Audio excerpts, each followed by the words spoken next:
Arthur स्कोपेनहार अपने एक ऐसे में लिखते हैं कि the pride of a nation is a cheapest pride. वो इस ऐसे को इस तरह से बयान करते हैं कि अगर आपको एक कौम पर फख्र है तो वो फख्र करना ऐसा है कि आपको उसके लिए किसी मेहनत या कुर्बानी की जरूरत नहीं पड़ती, क्योंकि ये इज्तमाही एहसास होता है। ओवरऑल लोग इससे कनेक्टेड होते हैं, तो इसके लिए उन्हें किसी जाती मेहनत की जरूरत नहीं पड़ती, बल्कि वो उस ओवरऑल एहसास को ही लेकर उस पर प्राइड महसूस करना शुरू कर देते हैं, जिसकी वजह से बाज़ औक़ात वो नस्ली इम्तियाज होता है, बाज़ औक़ात कौम परस्ती की बुनियाद पर तासुब पैदा होता है, जो दूसरी नस्लों को कमतर समझने और खुद को बरतर समझने जैसे जज्बे के इजहार की सूरत में सामने आता है।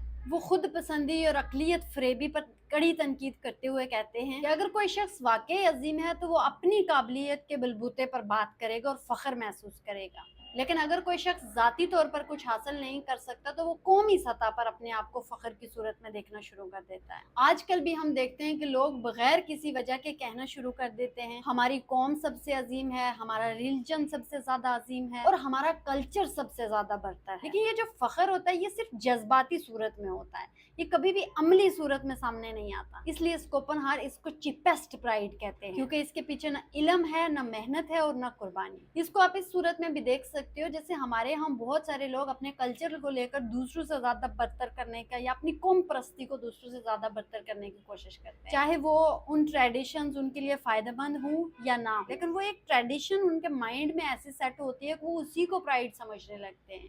जैसे आज आपको बहुत सारी कौमों के अंदर नजर आएगा जो पाकिस्तान के अंदर मौजूद हैं, जिनमें इस किस्म की चिपेस्ट किस्म की ट्रेडिशन है उनके अंदर, चाहे वो कल्चरल सूरत में हो, चाहे वो नस्ली तासुब की बुनियाद पर हूँ, चाहे वो नफरत की बुनियाद पर हूँ। उनको फ़ख्र की नज़र से देखते हैं कि हाँ मैं इस कौम से ताल्लुक़ रखता हूँ, मेरा फ़ख्र है, मेरी सारी चीज़ें, लेकिन उन्होंने ज़ाती तौर पर खुद के लिए कुछ नहीं किया होता। और उसी बंद होल के अंदर वो कभी भी उन गलत किस्म की रवायात और रसूमात के ख़िलाफ़ आवाज़ नहीं उठा सकते, क्योंकि वो उनके अंदर कैद होती हैं। और अगर वही प्राइड उनसे छीन लिया जाएगा तो वो उनके पास क्या बचेगा बाकी। तो इसी डर की वजह से वो कभी भी इन सारी चीज़ों से बाहर निकलने की कोशिश नहीं करते। तो क्या आप स्कोपेनहार की इस स्टेटमेंट से एग्री करते हैं?